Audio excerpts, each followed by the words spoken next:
গতকাল একটা সিঙ্গাড়া বাস্ট হয়ে শামসুলের দোকানে কয়েকটা লোক মরে যাওয়ার সময় তাদের কিছু হয়নি, তারা সুস্থ অবস্থায় পালিয়ে যায়। আগামীকাল ট্রেনের চাকা বাস্ট হয়ে কয়েকটা উঁচু উপকার হাট ফেল করে মারা যাওয়ার সময় তারা সহ্য না করতে পেরে এ দেশ থেকে চলে যায়।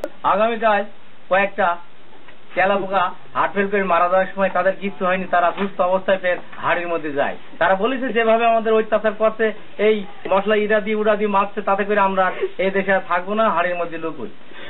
আগামীকাল কেশবপুর থেকে একটা বিমান আসার সময় তার তেলাপোকার বাঁধাল দিয়ে বিমানটা মারা হয়।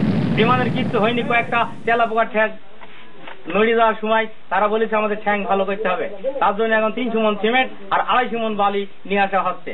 প্লেন আনতে আনতে প্লেন বাস্ট হয়ে কয়েকটা লাট বোল্ট ঢিলে পড়ে যায়।